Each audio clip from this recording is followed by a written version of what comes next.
sur la marne à Nogent.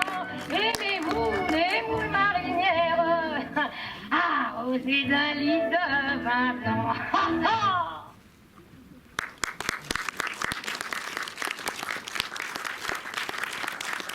Jonathan Lessiter.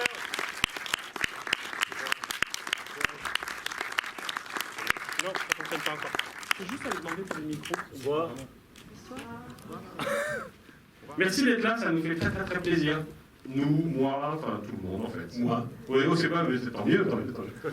Alors, je vais commencer par une hypothèse, qui est qu'en fait, ce film un peu fou, et je trouve est né d'un livre, mais tu vas me dire ce que tu en penses.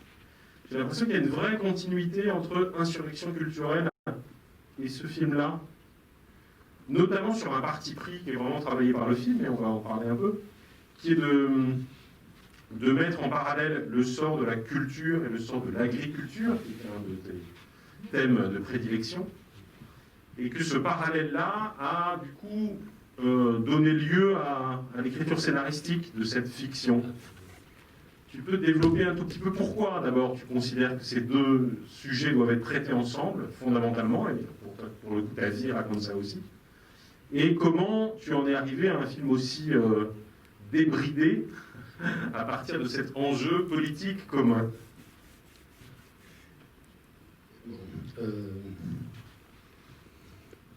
D'abord, merci beaucoup Stéphane, et juste pour un peu lui mettre en embarras, c'est un tel plaisir d'être là, dans cette salle, à l'intérieur du travail de Stéphane Goudet, que je connais depuis longtemps, et qui a toujours lutté pour le cinéma comme acte de joie, comme acte de partage, comme acte politique, dans un contexte où je pense que les pouvoirs politiques, il y a longtemps et jusqu'à aujourd'hui, font tout possible, y compris couvre-feu de 21h, à détruire la culture. Et à détruire la culture comme un geste pour nous laisser réfléchir ensemble, être ensemble, ne pas être marginalisés, donc dépourvus de liberté. Et moi, c'est juste pour lui embarrasser un petit peu, j'ai une admiration énorme, comme tous les collègues cinéastes que je connais de Parlement, pour Stéphane et pour son travail. Et ça veut dire aussi, c'est pas pour faire des choses, etc., mais pour vous aussi, parce que venir au cinéma aujourd'hui, dans un climat de peur, de terreur, d'aliénation sociale et autres... 2h30 avant l'horaire annoncé il y a 3 jours encore. Enfin... Non, mais c'est une affirmation devant la barbarie générale de ce qu'on pourrait faire peut-être un peu mieux, même si les films ne sont pas bons, ou ce film n'est pas bon, ça n'a pas d'importance. C'est qu'on soit ensemble. Et donc, vraiment merci Stéphane pour tes combats depuis très longtemps, pour Montreuil, mais aussi pour tous les séances de Parlement. Merci, c'est trop. Non, vraiment, arrête. En plus, on a moins de temps que d'habitude, tu peux pas faire ce genre de digression. Mais c'est pas une digression, en fait. Je pense que le film, il parle de ça. Je pense que ta question par rapport, c'est quoi? C'est vrai que un peu mon obsession personnelle depuis longtemps, c'est où est-ce que la culture rattrape l'agriculture? C'est quoi la vie urbaine? Le film, il est meilleur que vos mots. Ah oui. Ah, Je m'en vais alors. Non. On va ensemble. On va discuter ensemble. Ça pue? Ça tue le film, vos blablabla caressés dans le sens du poil. Oh, n'importe quoi. Vous êtes très amer ou un peu amer? Pas du tout amer, C'est- mais mais c'est vous pas- exagérez. Mais c'est pas gentil, madame. Non, mais on est là, nous. dans un combat, il y a toujours des opposants qui restent. Tu vois. J'ai envie d'aller prendre un verre avec elle. Juste pour lui Tu faire peux pas, les chier. bars sont fermés. Ah, bah, Et un peu masochiste, ouais. c'est quand même intéressant, ça. Ouais. Dis donc. Et moi, en fait, qui déteste le blablabla du cinéma, je pense être dans la sympathie et la sincérité, qui est la seule chose qui peut, à mon avis, nous sauver. C'est... Pardon? Non, je suis là... En tout cas, C'est la seule. super intéressant, je vais retenir ça va me faire travailler. Bon, j'en reviens à l'agriculture. Peut-être je lui envoie quelques boîtes de tomates que je cultive. Ça va lui soulager, peut-être, j'espère. Voilà, donc, c'est sûr que ce film sort d'un désir depuis longtemps de voir quel est l'échange possible entre culture et agriculture. Et dans le livre que j'ai coécrit, que tu as cité, Insurrection culturelle, j'essaie entre autres de tracer un rapport possible entre cinéma et le geste de l'agriculteur. Et en fait, avec mon co-écrivain Olivier Bovelet, on a recherché l'origine du mot la culture. Pour remonter au latin, cultura, qui voulait dire, à l'époque, strictement travailler la terre. Même s'il y avait des auteurs romains déjà qui parlaient aussi d'une possibilité de l'interpréter de manière métaphorique et de l'attribuer à la recherche de l'homme, d'alimenter, de travailler son intérieur pour qu'il soit cultivé, mais comme une terre fertile. Mais c'était des petites dérivations un peu osées. Et c'est jusqu'au 16e, 17e en fait, que culture et agriculture étaient intimement liées, avec toujours agriculture, le travail de la terre, un rapport avec la nature qui prenait le dessus. Et c'est à partir du 17e qu'en fait la vie urbaine et donc la culture urbaine, donc la production des tableaux, de la littérature, des dictionnaires entre autres, prenait un peu le dessus sur la production de la campagne, que le mot commençait à prendre deux sens. Cultiver, cultura, culture. Et en fait, il y a une espèce de progression ou digression ou régression selon votre regard sur les deux. Au début du 19e, déjà, il y en avait 4 définitions du mot culture et celle qui dominait, c'était la production de l'art. Et l'idée de l'agriculture était un peu une chose désuée, ça faisait partie d'un passé un peu triste. Et je pense que tout ce qu'on vit aujourd'hui avec les catastrophes climatiques, on sait des scientifiques que ça vient du début des gestes de la révolution industrielle, du moment où le clivage était clair entre les deux choses. Et je pense qu'il ne faut pas être un génie aujourd'hui pour constater que si on ne réconcilie pas ce que nous faisons avec la Terre, avec ce que nous faisons avec nos capacités, notre imaginaire, nos désirs, on est mort comme espèce. Et peut-être pas en 300 ans ou 400 ans, peut-être vraiment bientôt. Et donc voilà, je pense que ça a été un peu Je commençais à écrire le scénario à partir du livre de Santiago, mais heureusement Santiago, qui est très Santiago généreux, Amigorena, ouais. Amigorena, qui est l'auteur du livre Mes derniers mots, qui est à l'origine du film, mais Santiago étant aussi un homme de cinéma, il m'a laissé complètement libre pour fantasmer autre chose, inspiré de son livre. Et lui qui a fait un hommage à la littérature, moi je voulais le faire à la force du cinéma, et malgré ce qu'elle a dit, la dame qui est partie, c'est pas du blablabla. L'admiration que j'ai pour Stéphane et pour quiconque a le courage de défendre la culture pour le bien d'une société dans un moment de grande barbarie et d'une violence. Et je regrette qu'elle soit un peu violente, que je comprends aussi. Je pense que tout le monde ressent quelque chose de... On n'est pas heureux dans cette société, dans ce moment historique, mais je pense que la seule réponse, c'est pas dans le mépris de l'autre, même si je le mérite son mépris. Et je ne dis pas que je le mérite pas. Et faisons l'effort de faire autrement. Et donc voilà. Donc, je pense que le film est parti dans ce sens-là. Alors, comment tu l'as écrit? Donc il y a le livre de Santiago Amigorena, mais on voit par exemple qu'il y a assez clairement deux parties. L'une où on filme quand même beaucoup l'isolement, la rencontre de l'autre, mais qui est un seul individu, et puis ensuite on va aller vers la communauté, vers la possibilité de reconstituer une sorte de société.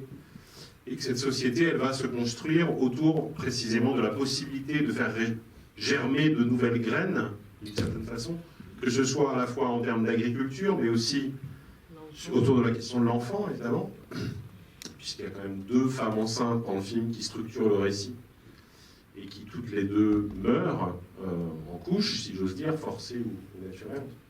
Et puis il y a évidemment la question de faire renaître le cinéma, qui est quand même extrêmement présente, et qui passe d'ailleurs par l'hommage à un lieu qui était très cher, qui est la Cinémathèque de Bologne, où nous nous sommes vus la fois dernière. Alors, ça, c'est des éléments, par exemple, y compris cette dimension cinématographique, qui sont dans le roman de Santiago Amigorena, où c'est toi qui les rapportes pour leur donner une matière cinématographique. Le livre de Santiago, qui est un très beau, très jolie poésie en prose, plus qu'un roman, est un hommage, comme lui, il est écrivain au fond, à la force régénérative de la littérature. Et moi, j'ai dédié ma vie, jusqu'à ce que je ne devienne pas agriculteur, au cinéma. Et donc, en sentant l'amour que lui, il exprimait dans sa poésie en prose, et je pense que c'est mieux pour le cinéma, pour moi, comme je conçois un film, jamais, en lisant un roman qui est particulier, j'ai jamais eu envie d'adapter un roman. Je trouve ça presque à l'inverse de l'acte du cinéma, qui pour moi est plus proche d'un rêve, d'une poésie, mais dans son amour de la littérature, j'ai senti moi, il a fait surgir en moi. En fait, j'ai pleuré en lisant son livre, ce qui m'arrive très rarement, parce que j'ai senti à quel point le sien me manquait déjà. En fait, je suis moitié brésilien. Au Brésil, on dit saudades, qui est l'amour de l'amant de quelque chose, mais à l'inverse des Portugais, saudades, c'est vraiment mélancolique parce que c'est quelque chose qui s'est passé. Moi, au Brésil, je peux dire qu'il y a toujours l'espoir que ça reviendra. Autre chose viendra à sa place qui apportera la même force affective. Et je pense que, en dehors de quelques salles, et en fait en dehors de la France, parce que vous êtes des privilégiés dans ce pays, vous êtes des privilégiés parce que vous avez construit vous-même le privilège d'une place de la culture dans votre société, ce qui n'est pas le cas dans tous les autres pays,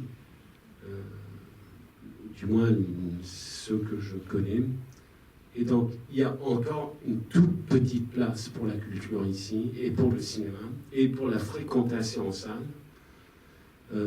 Sauf que la vérité aussi, je le vois aujourd'hui, vous êtes beaucoup ici plus jeunes que moi, mais la plupart de vous, pas beaucoup plus jeunes, on fait partie d'une génération, des générations.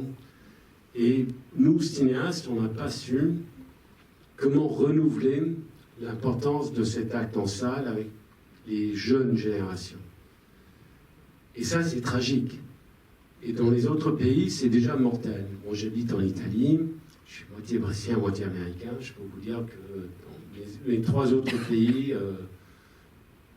les jeux sont déjà faits. Alors, cet acte de saudades pour le cinéma, il est en moi. J'ai dédié ma vie à ça. Je ne pense pas que les jeux sont faits, parce que jusqu'à ce que ce n'est pas vraiment terminé, il y a toujours de l'espoir. Et c'est pour ça que même les gens qui s'en vont un peu...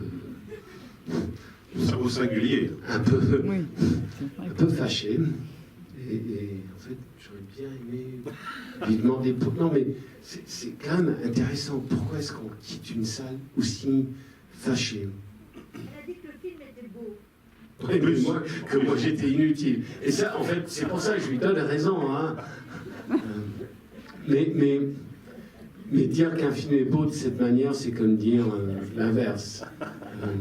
Surtout parce que, à quoi sert un film? On s'en fout d'un film. Vraiment, on s'en fout.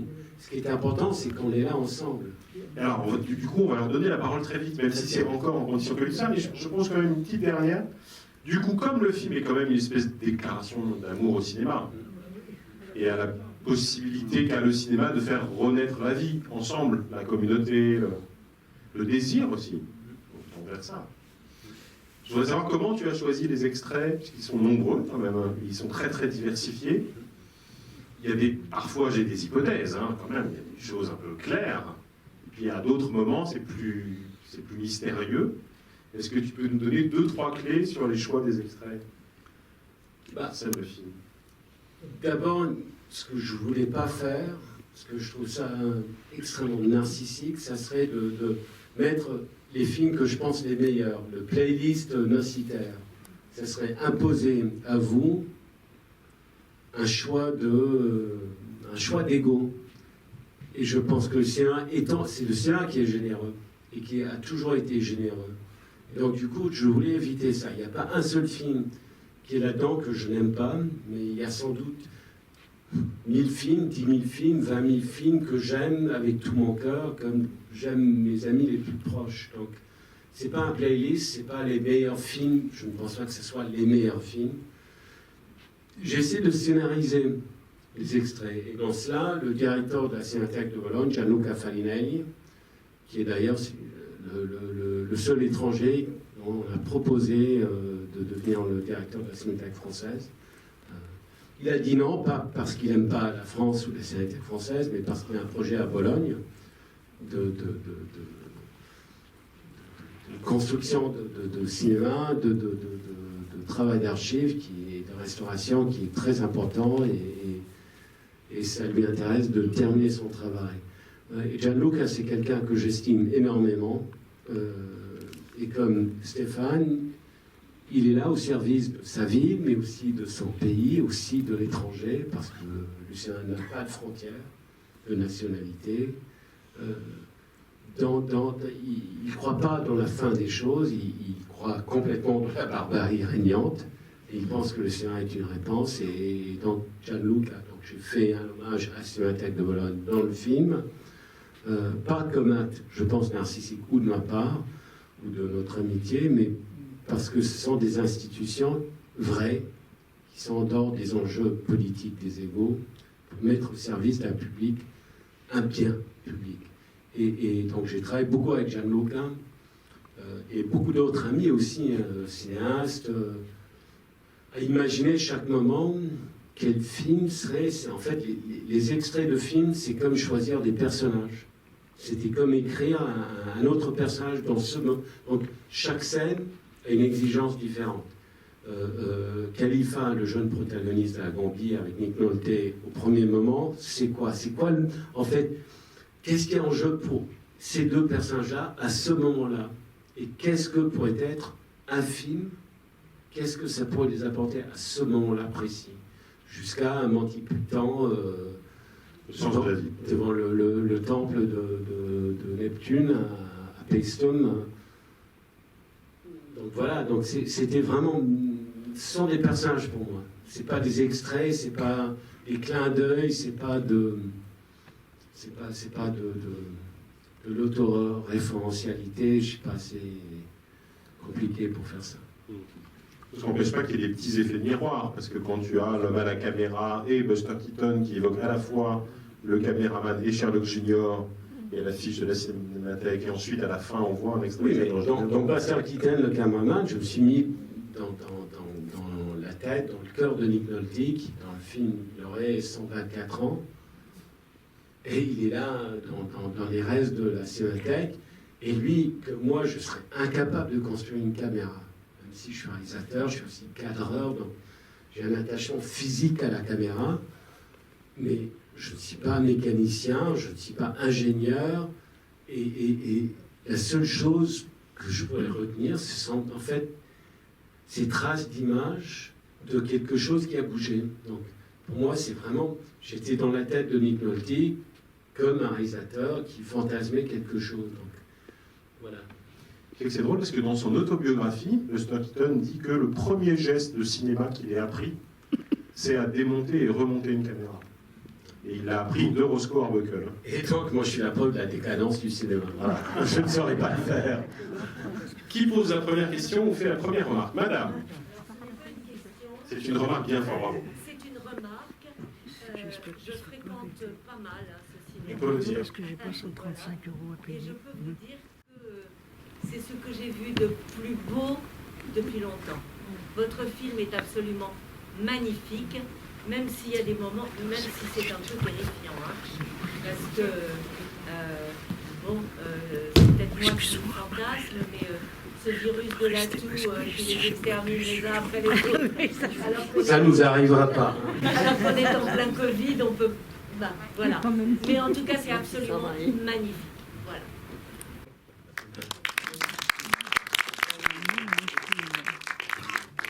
Oui, allez-y.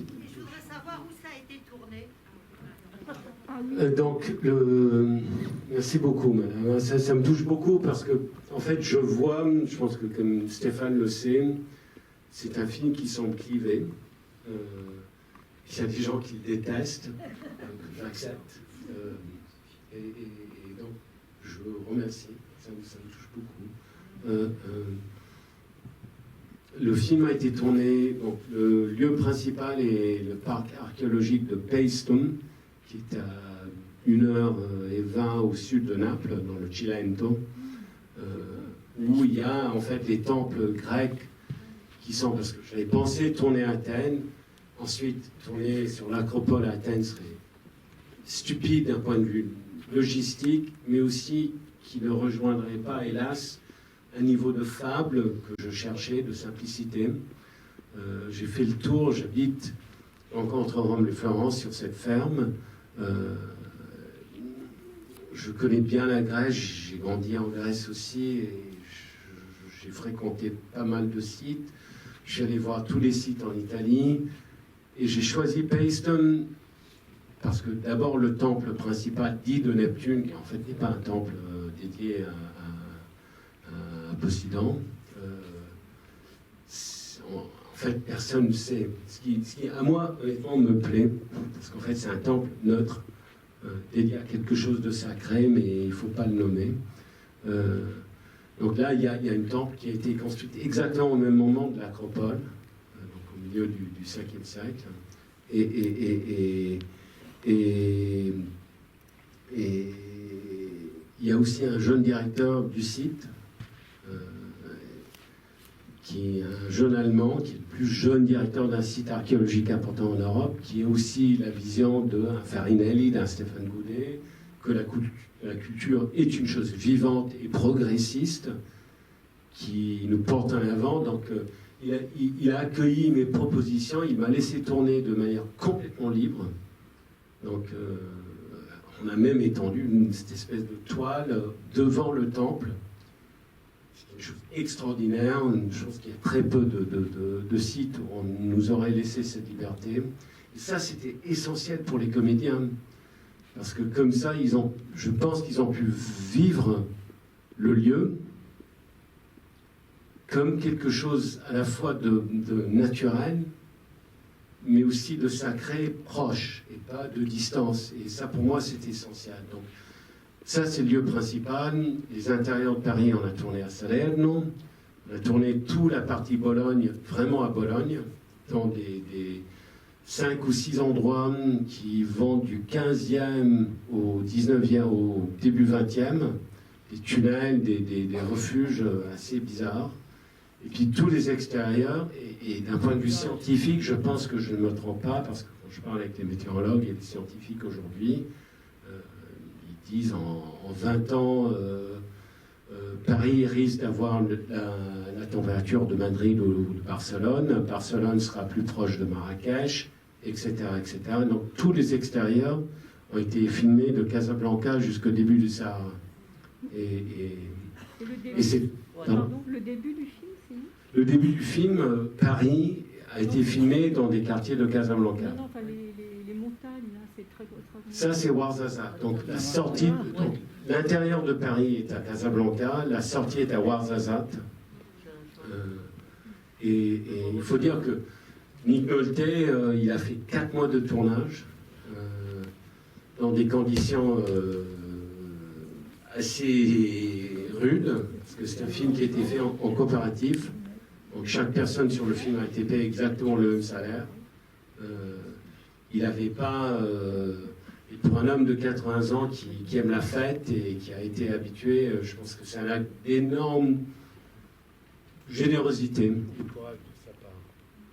Il va être censuré. D'autant que tu racontes dans le dossier de presse qu'au tout début du tournage, il a perdu sa maison. Elle a flambé ou quelque chose comme ça, non ? Oui, non, en fait, Povnik, il a perdu sa maison et il a été brûlé dans les incendies de Malibu. Aussi, on peut dire que c'est un peu prophétique tout ça, parce que tous les incendies en Californie sont dus évidemment au changement, au réchauffement climatique et à notre incapacité de les maîtriser.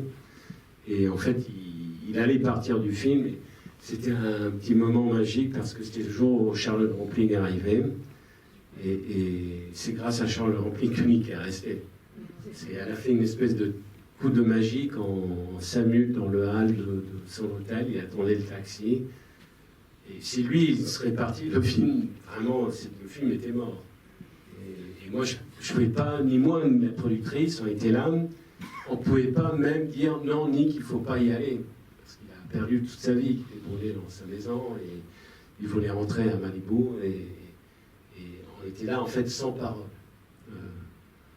Moi, à l'intérieur, je vois 6 ans de travail et Charlotte Rampling, elle arrive une espèce de je sais pas, d'ange gardienne, et elle se met, lui il était assis, c'est quand même un peu très cavalier, lui il était assis sur un divan très commode, elle perchée au bout d'une table en verre, et je me suis demandé est-ce qu'elle va casser la table. Et en 3 minutes, j'ai juste, parce que tout ça, ça passait comme dans un très mauvais rêve, et après 3 minutes, j'ai entendu Nick qui disait « Ah, what the fuck, I might as well stay ». Merci. D'abord, je voulais dire que le film a vraiment beaucoup bouleversé. Enfin, il était vraiment super impressionnant. Et ensuite, j'avais une question. Je voulais savoir comment, d'après votre vécu, vos expériences, vous avez réussi à avoir cette vision aussi moderne entre agriculture et cinéma, enfin culture en général.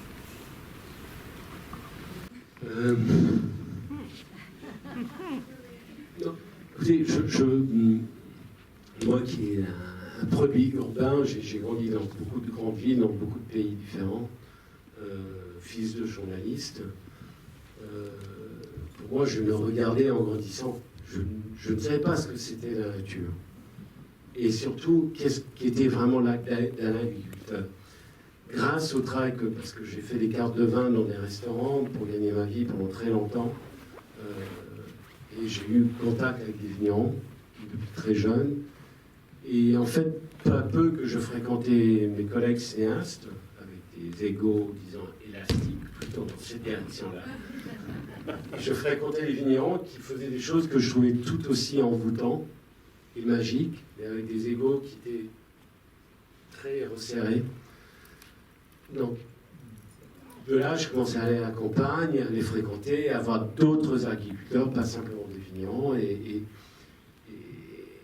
commencer à réfléchir avec l'arrivée d'une conscience du réchauffement climatique, des catastrophes environnementales, et de voir qu'en fait, ceux qui étaient aujourd'hui aux barricades, je constatais que c'était peut-être plus les agriculteurs que même les acteurs culturels, ou du moins que l'un dépendait de l'autre.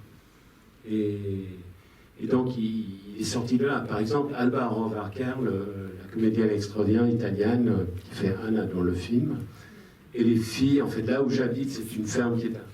Bonne soirée. Qui est à 3 km de où elle a grandi, fille de père apiculteur. Si vous avez eu la chance de voir le très beau film de sa sœur, Alice Rohrwacher, Les Merveilles, qui est sorti en France il y a 6 ans, je pense. Un petit peu moins, parce que c'était déjà ici. D'accord. Donc, ça raconte un peu la vie de Alba et de Alice dans la région où j'habite.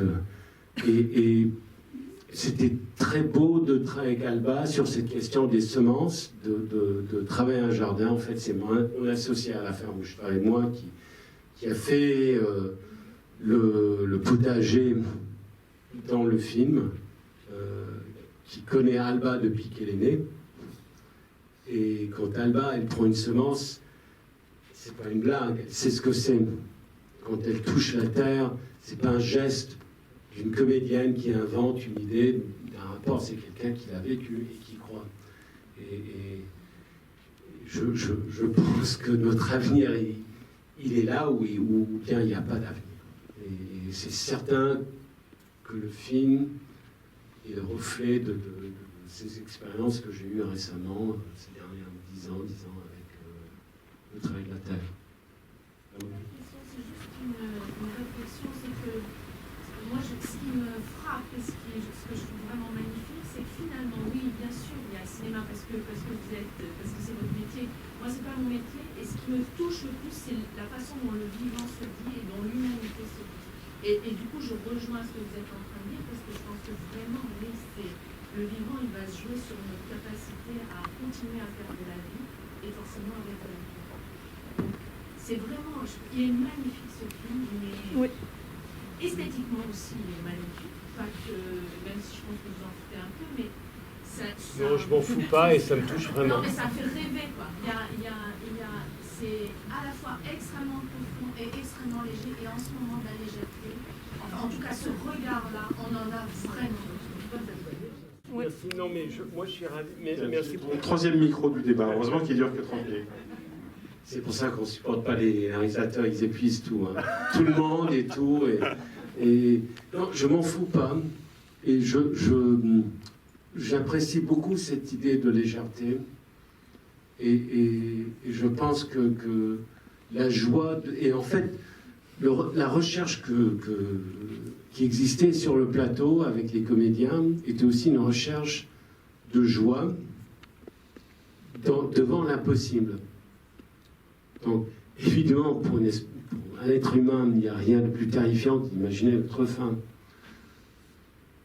Aujourd'hui, on ne vit pas tout de suite la fin de l'espèce humaine, mais on vit quelque chose d'atroce au niveau psychologique, au niveau social, au niveau politique, au niveau culturel.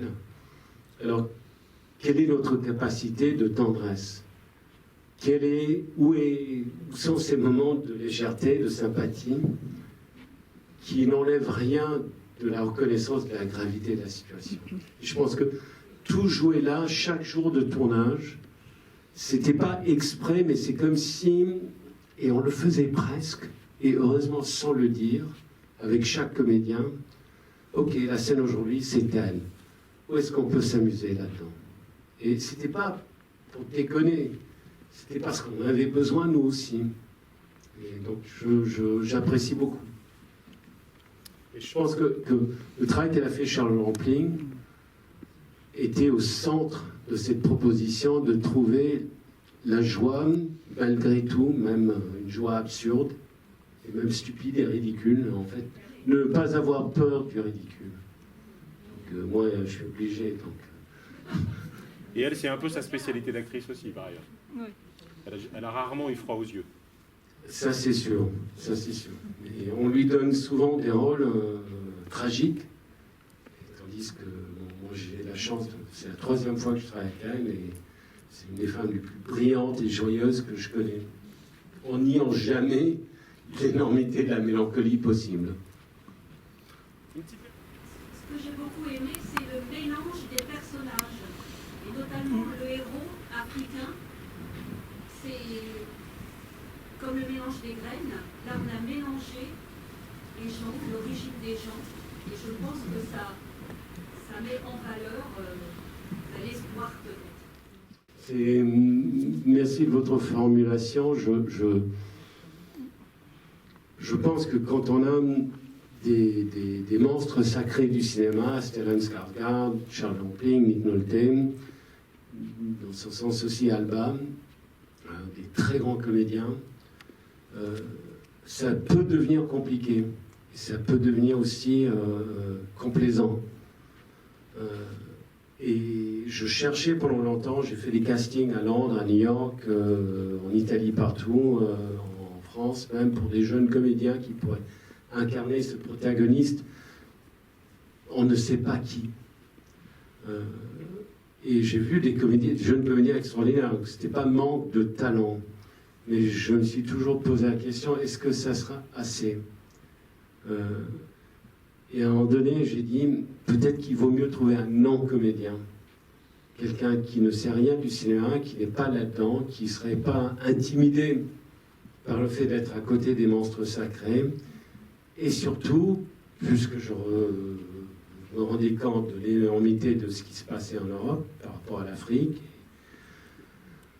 je vais commencer à faire le tour, si c'est possible, des camps de réfugiés en Italie où j'habite, pour voir des gens qui ont déjà vu la fin du monde, qui l'ont survécu. Et donc, là, à Palerme, j'ai rencontré Khalifa. J'en ai rencontré au moins 10 personnes. J'avoue que je pense qu'il aurait pu faire le rôle aussi. Khalifa, il avait quelque chose. Il avait 19 ans quand je l'ai rencontré. Il a quitté la Gambie quand il avait 16 ans. Il a fait le parcours classique, terrible, de beaucoup de réfugiés. Il a mis 1 an pour arriver en Italie. Il a failli mourir au milieu de la Méditerranée. Et avant la politique fasciste de Salvini, la garde costière italienne sauvait des gens, pas tous, mais au moins quelques-uns. Et moi, quand j'ai rencontré à la sortie du camp à Palerme, il avait 19 ans, il avait déjà vécu des choses que je pense que très peu de personnes dans cette salle, moi surtout, j'ai pas vécu. Et je m'attendais, en fait, je me suis dit, il a droit à l'attitude qu'il veut. Il peut être amer, il peut être méchant, il peut être méfiant, il peut être méprisant, il peut simplement ne pas me regarder dans les yeux. Et j'ai vu quelqu'un qui cherchait un contact et qui me posait plus de questions. C'est la première fois de ma vie, en tant que cinéaste qui fait des soi-disant castings, que quelqu'un me posait beaucoup plus de questions que j'ai réussi à lui poser. Et ce qui n'est pas parce qu'en fait, il n'a jamais vu un film en salle de sa vie. Il savait que vaguement ce que c'était le cinéma. C'est un garçon d'une énorme intelligence. Donc, je ne dis pas ça pour dire c'est juste une expérience de vie qu'il n'a pas eue. Il vient d'une petite ville dans la Gambie, même pas la capitale. Et j'étais frappé par la générosité de son regard et de son désir de connaître l'autre, malgré tout ce qu'il a vécu. Et j'ai tourné un peu avec lui pendant 2-3 jours, et puis j'ai envoyé à Nick, à Charlotte et à Stellan pour savoir ce qu'ils pensaient eux. Qu'est-ce que ça donnerait de travailler avec quelqu'un comme ça? Et ils ont dit, ça vaut le coup d'essayer, essayons-le, c'est un risque. Et du coup, en fait, ce qui était extraordinaire, c'était de voir que Nick, après 50 ans de cinéma, il était désarmé devant Khalifa. Il a essayé parfois de jouer des petits coups de grands comédiens, et c'est, à mon avis, un des plus grands comédiens sur Terre. Khalifa, il s'en foutait, pas parce qu'il était cynique, mais simplement parce qu'il ne savait pas ce qu'il faisait Nick. Et ça a ramené Nick à un autre niveau de rapport. Et pour moi, la beauté du cinéma, il est là-dedans. Donc, très bonne question. Khalifa, aujourd'hui, moi je voulais qu'il m'accompagne ici en France. Il n'a pas le droit de sortir du pays parce que, en fait, la loi Salvini pour les immigrants est toujours en vigueur. Il n'a pas de permis de séjour officiel aujourd'hui, malgré le fait aussi qu'il a fait ce film. S'il quitte le pays en ce moment, il risque de ne pas pouvoir rentrer et donc être expulsé en Gambie. Il est à Palerme en train de... Évidemment, toute l'équipe du film fait tout possible avec des avocats pour lui donner pour lui trouver une carte de séjour en Italie. La chose la plus scandaleuse, je pense qu'on va le faire, on n'est pas loin. Mais en Italie aujourd'hui, on a le droit, si on est immigrant réfugié africain, d'avoir une carte de séjour si on se plie à 2 possibilités. Ou main-d'œuvre dans les champs, ou bien domestique. Les 2 colonnes de l'esclavage. C'est d'une folie absolue. Et en fait, avec Khalifa, au début, on a dit on ne va pas faire ça, parce que c'est dégueulasse. Ensuite, pour des questions pratiques, on est obligé de le faire, mais c'est une situation assez dégueulasse. Et c'est au fond la réalité européenne aujourd'hui. Ils ne sont pas respectés en tant qu'employés? Pardon? Si on les emploie au champ.